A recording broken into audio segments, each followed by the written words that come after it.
presented by the Fifth Line 5, our crew over at Five Reasons Sports.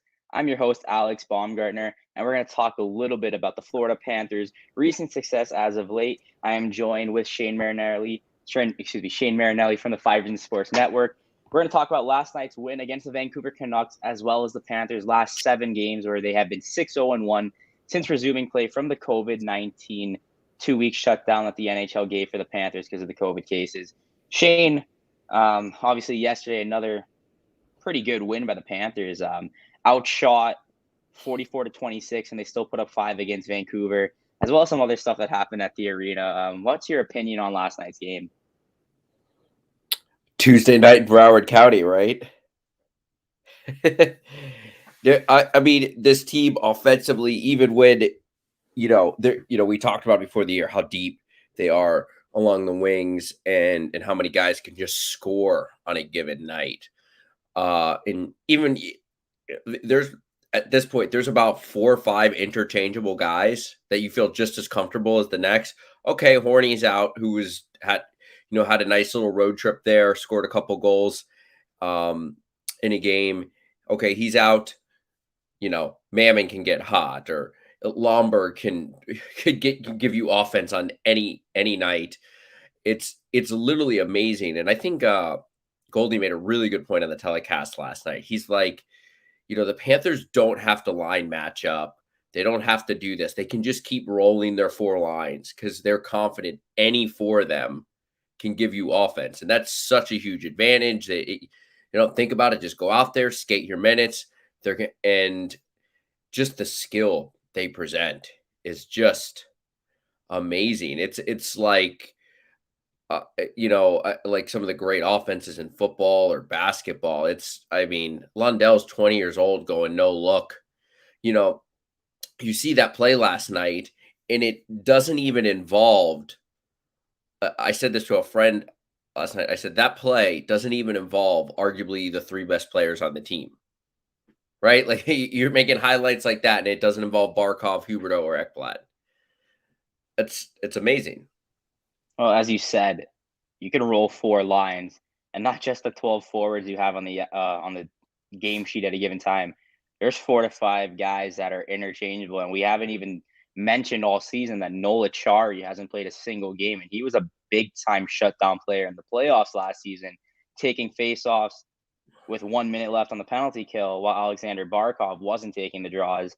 It just kind of shows how much depth the forward unit has on this team. And obviously, we've seen guys like Owen Tippett, who's been very cold, not scoring. He's in the press box. Alexi Heponiemi, who's 21, 22 at most, coming in, taking Hornqvist's spot as he's been out. He's jumping on that Lomberg-Luostarinen line, and they're still bringing the energy. And as you said, Ryan Lomberg can bring offense any given night. And I think that's one of the biggest things I've seen from this Panthers team. You have guys last year who weren't even getting in the lineup who are all of a sudden driving offense. And guys like Anthony Duclair. The Louis on that lineup, I mean, he's as consistent as you can ask for. Every night you're going to go, I don't think anyone before the year expected him. You looked at that 4th line, and we kind of thought, who's going to play that line? They can rotate Jumbo, and they still do, but Louis just become, you don't want to take him off that 4th line, right? He's become a super consistent player. I think I asked you a few weeks ago, I said, would Louis be on maybe an average, bad team, he might make like a 2nd or 3rd line and be a consistent player. And, yep. And I also think, having this, you can also squeeze the most out of Jumbo and Hornqvist, right? Because if you're asking that, you're not asking them to play 82 games. If they now when they get to the playoffs, you're going to only have more fresh bodies. And you mentioned Nola Chari. I believe he was on a rehab assignment last night, and you saw him doing Nola Chari things, getting in a fight in Charlotte. So he's getting back. Well, when Joe Thornton signed with the Panthers, I had a couple people ask me, specifically people from Toronto, because he played there last season, where's he going to fit in this lineup? And I said, well, don't expect him to play more than maybe 55 games this year with the Panthers. Every time he's out there, though, he's really good. Like, you can see he was that former 1st overall pick, that top 10 in scoring. top whatever in games, future Hall of Famer. That's bringing a lot of veteran leadership to that bench, to that locker room. Same thing with Patrick Hornfist, 2 Stanley Cups. The boys love playing with them, but it's not like you just have them for veteran leadership. They're actually playing good. I mean, they've thrown Joe Thornton on that power play a couple times. They've thrown Patrick Hornfist on the power play. They score. Whereas last season, some guys that we're not going to name might have been in the lineup just because they were the oldest guys on the team and they were kind of bringing that locker room presence. Everyone on this team can play. Yeah, and you're starting to see, I know we talk about it sometimes, and granted, we're not even at the full halfway mark yet. So, and I think you're starting to realize you're never, especially with COVID situation, you're never going to have your full deck of cards. So the Panthers even know if a Sam Bennett's suspended or Ryan Hart's out a couple games or, Marchman's been kind of dealing with injuries, but, it's, there's always guys that can be put out there, but eventually they're going to have to get to a point where they're going to have to start making some decisions, right? Maybe one at this trade line. And then once we start getting around to April, May, who are going to be those mainstay guys, especially with Achari coming back, that only adds like another, I don't think anyone would thought, Mammon's a truck. Mammon's, He I don't see plays like I can't take him out of the lineup at this point. no, especially with the size and speed he brings, right? So it's crazy when we're looking at this bottom six. I feel like I'm not going to consider Owen Tippett because he's not one of the 12 forwards that they're going to have in the lineup the way he's been playing. But I'm looking at Frank Vetrano, a guy that can still score and still turn it up. I feel like he's the most expendable guy at the deadline if you're trying to make a move for a piece, because then Noel Acciari can slot into his center spot, and Joe Thornton can also play center. And as good as Frank Vetrano is, I feel like if you need to move a piece and someone doesn't, if he's like a throw-in, it might have to be done. yeah. I believe the only thing is though is he on expiring? Is this the last year of his deal, which might make it for maybe a team like Arizona. And we can talk about that. That maybe might not have much use for him, but yeah, they're gonna have to figure it out. I'm wondering to see what happens when Marchman gets healthy. Where he kind of fits in as well. And, I think the Panthers, you and I talked about it. I think they will make a move, right? They're probably, even if it's small, there's probably gonna be a small couple pieces. If Zito's probably always looking to angling to find another Sam Bennett or, or, Well, what do you think? Defenseman? Do we think defenseman at the yeah, deadline? I I think think they need to defenseman's get a guy. another guy. Wingers are falling out of the sky for the Panthers. They have some prospects, but I think they need one more guy that's a little bit more. I think you mentioned to me left-handed would probably be like if obviously the big goal people talk about on Twitter is Chychrun, right? Yeah. But it seems like he is going to require a really hefty price tag, prospects and picks wise. So, if the Panthers want to go all in, that's a great story. Hometown kid, it makes sense, but it seems like that'd be tough. Also, like I mentioned I wouldn't want there's part of me that doesn't want to see him go to Tampa or Toronto or or Well, Carolina. the thing with those three teams, Panthers, I believe, have the better prospect pool that's able to be traded. Carolina's prospects are playing. Seth Jarvis is 19. He tore it up against the Panthers last game. Svechnikov, untouchable. Kotkaniemi, they just brought in. He's 21 from Montreal. They brought him in last season from the Habs. Their prospects are playing. Florida has some guys, and I'm not saying this is for Chychrun, but I talked to you about this. I feel like Tippett's expendable now. Denisenko, if they want to make a move, has high upside. I've mentioned Heponiemi in the past. There's quite a few guys that the Panthers could possibly do on the forward end, including picks. They traded 1 first-round pick for Sam Reinhart, but they do have the 2023 pick. So at the deadline, that is something that could be talked about. And also, Klingberg is expiring. So that is a guy who could possibly just come for the playoff run, have a good playoff run, and then go get the contract he's looking for somewhere else. They don't need it should be great. They don't need him though. They just need another guy. and granted, there is times where it's like, it's still Barkov is still, I mean, excuse me, Bob still has his nights where it's like, okay, is this going to win in a playoff game that gets really tight where things tighten down? But I don't see anyone, even Tampa last year when they had all their defensemen. Florida scoring was not the issue in that series, right? There's no one when the Panthers offense is rolling. And even when the power play wasn't going, which they seem to have gotten figured out recently. Uh, I don't. No one is coming. No one's stopping it. So they're Well, able to score. I saw on Twitter. Go ahead. I'm just gonna say another just solid defenseman, just another guy to help clear pucks and add a little depth to their three lines. Would be good enough. As we both agree on defensemen, looking at the offense, there's really nothing we need to upgrade. We have three centers that could play pretty much anywhere in the lineup.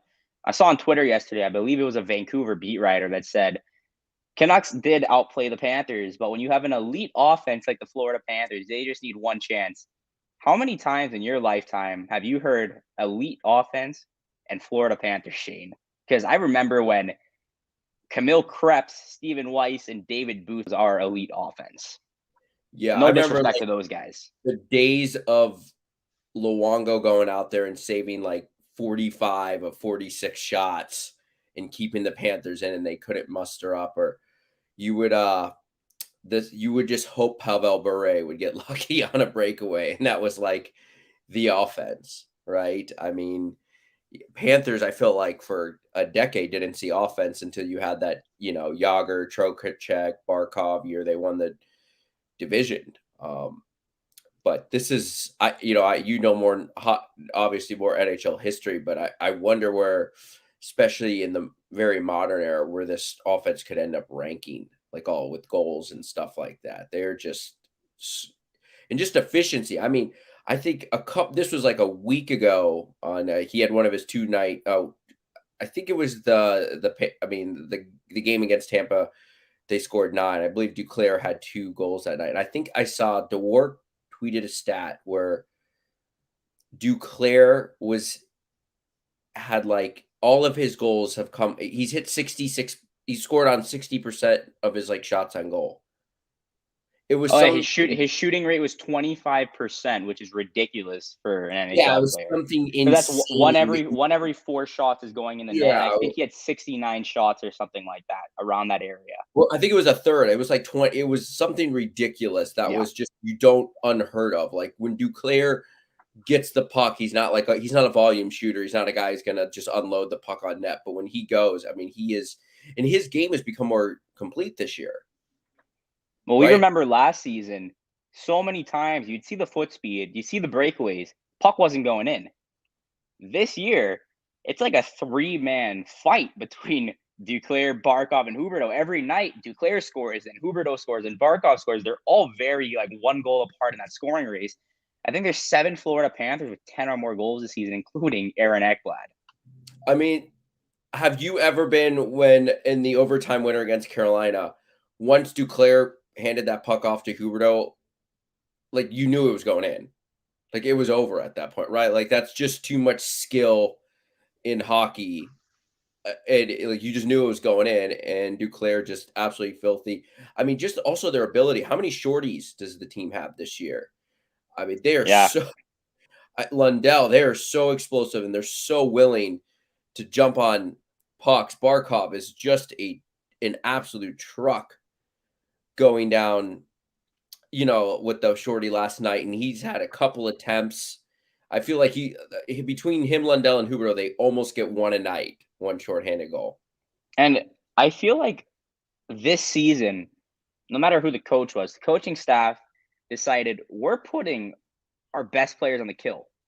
Lundell, which is unbelievable that a 20-year-old rookie is being put out there over Yeah. NHL All-Stars. And he's excellent. Like, he might be sometimes when you're looking at him, Steve Goldstein gets confused thinking Barkov's the one that takes the puck away. Then you see the 15, not the 16. He's as legit to this team now defensively on the penalty kill as Barkov is. And then Huberdeau has somehow become a really good penalty kill player because he's still getting in those lanes. And as you said, every night, one of those three guys is looking like they're going to score on the breakaway shorthanded.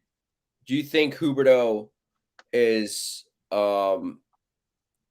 sort of just five shorthanded goal, 3 for Barkov this year? I mean, that's pretty impressive. And do you think let's talk about this. I know there's Goldstein's kind of mentioned it, and I think Barkov was on this track till he got hurt. What's the realistic shot we got for Huberdeau and MVP? So I've been thinking about this and I've been looking at it. We have right now he's number 5 because Nazem Kadri had a couple point night last night. He's 5th right now in scoring in the NHL. Kadri has one more point than him at 48, then 52 is Ovechkin, Draisaitl, McDavid at 53. Those guys in Edmonton, there's something going on where Edmonton can just score, but they can't win games. They're going to score a lot of points. When you're saying MVP, the Hart Trophy is voted on by the journalist. When you have the best team in the NHL, because as Manny just showed, the Florida Panthers are number 1 in the National Hockey League. They have 53 points. They're tied with Tampa Bay with 2 games in hand. So point percentage with the points, we are the number 1 team in the NHL. You have Jonathan Huberdeau, who is playing on one of the high-scoring offenses in the league, as well as the best team in the league. Sometimes players get buried when their team's going that good. Because as we've seen, McDavid, Draisaitl, they've won Hart, they've won Art Ross's for most points in the league. I think they've won like 1 or 2 playoff rounds in 1 year, and they haven't had consistency. Let's look at it. The Panthers go on a run. If Huberdeau stays 4-5 up in points, which I think he will, I mean, I think he has 14 points in the last 6 games. That's ridiculous. He's playing on the best team, and he's playing easily the best offensive player in the NHL over that stretch. If he keeps it up, there's no reason why he shouldn't be getting lots of first place votes for the Hart Trophy. If they have success, I think he should win it. Yeah, which is just crazy. And then I even think, if I remember at the beginning of the year, he didn't even come out incredibly hot offensively. I think there was like maybe a little stretch at the beginning of the year where sometimes Huberdeau will go through these kind of he's had these very small stretches in his career. He'll go 3 or 4 games. You're kind of like, what's going on with Huberdeau? You know what I mean? And sometimes every once in a while, he'll try and get a little too cute and do too much, if the offense isn't going. But if he plays like he is right now, I see him getting close enough to Draisaitl, and those guys, above him, because his point rate, I mean, I would like to look at it over the last, let's say 20 games and compare those guys. Because I bet you it's probably even, if not Huberdeau. Maybe he's even on top of him.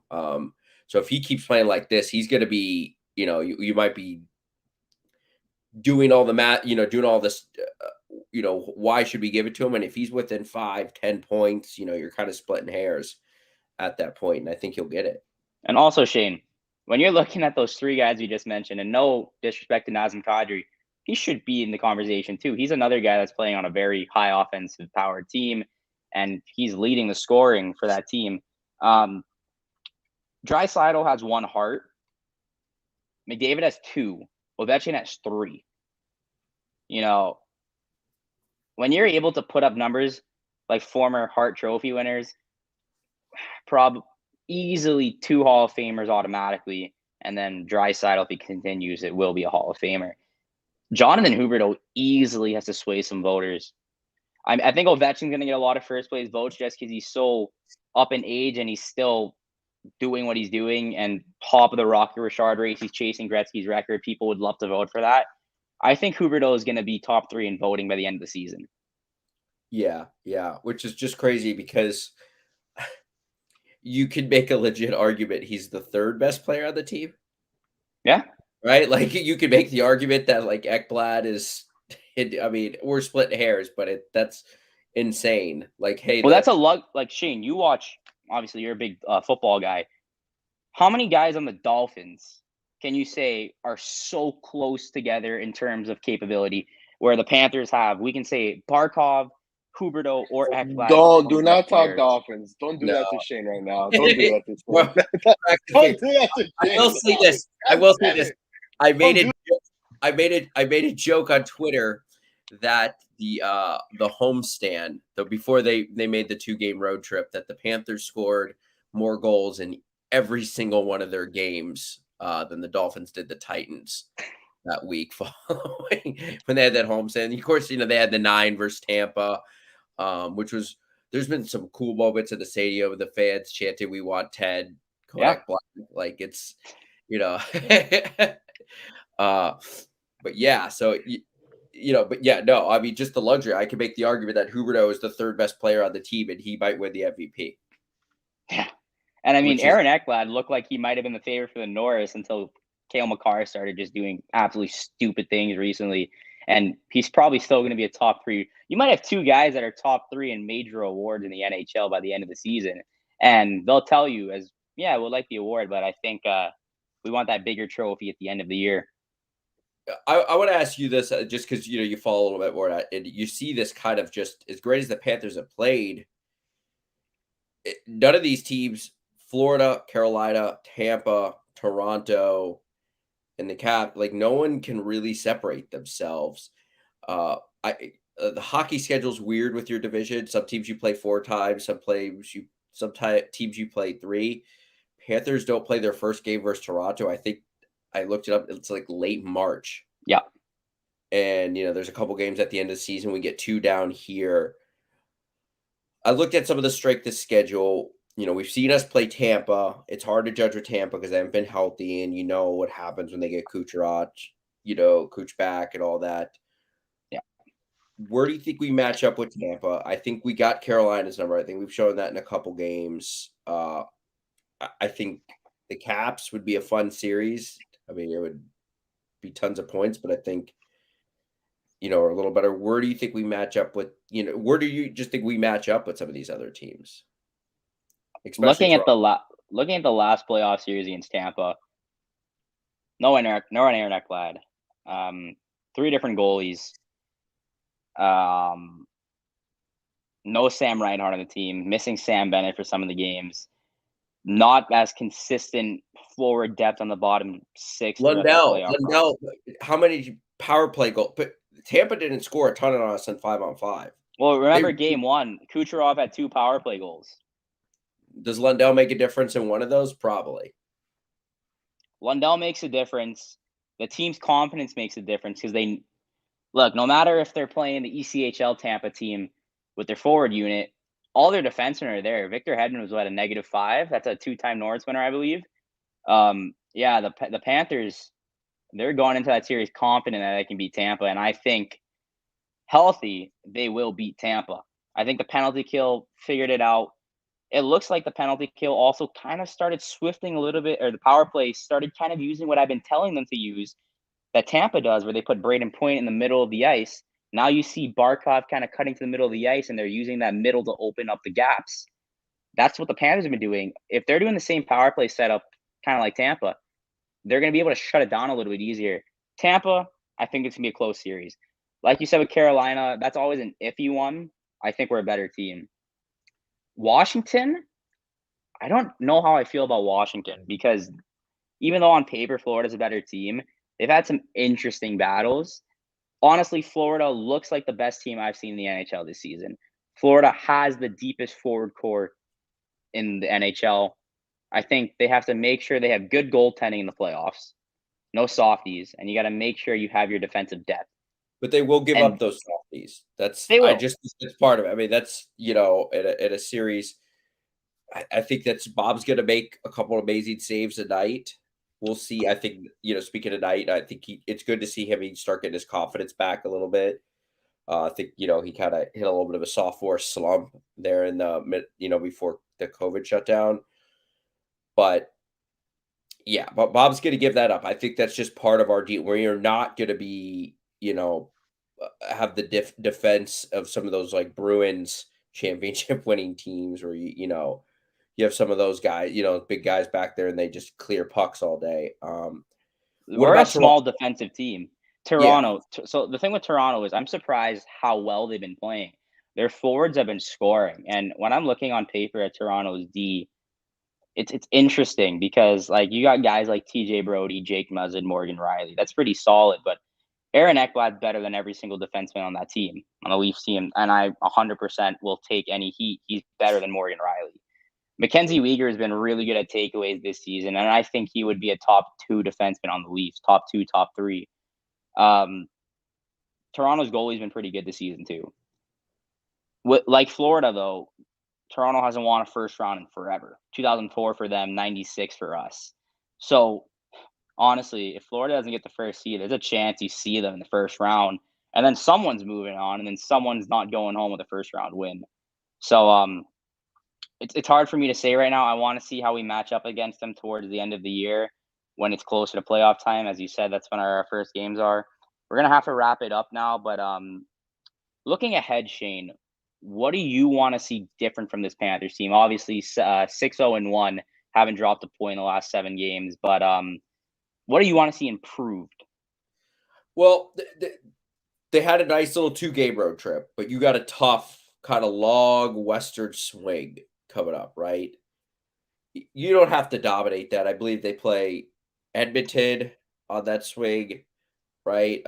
Las Vegas, I think Calgary. I saw. Right, Calgary. Do they play Edmonton? I think they get all those. I think they might get all those Canadian teams on the West Coast. Yeah. I want to see. You need a couple. Well, let's just see continued good play on the road, right? It was nice to the Dallas game. All the West teams. Yeah, they blew a couple leads in that game, which was kind of, it was frustrating. You know what I mean? I know they lost that game in overtime, and it was like, okay, you still got a point. You came back right at the end, but they should have needed to come back, and then, they won pretty decisively against Carolina. I think they need to have a good trip, right? Come back, with above 500, take majority of the points, and then you could really say that your road trips, because this is a big, long West Coast road trip. So if you get through this without people saying, you could really put the road woes behind you. Well, I think you said it best. Put the road woes behind you. They haven't been the greatest team on the road. We'll talk a little bit more about this next week. We'll probably be back here around the same time next Wednesday on In the Box. Shane, as always, thanks for coming on. Manny, thanks as always for coming on and producing. As the ticker says, the Cats pound the Canucks 5-2. Tuesday nights in Broward County, as Shane said. Put that on a shirt. Sell that on the 5 Regions Sports Network. Yeah, I'm Alex Baumgartner, joined with Shane Marinelli. Panthers are hot, and they don't like to see us winning. From Kodak Black. We'll see you guys next time on In the Box.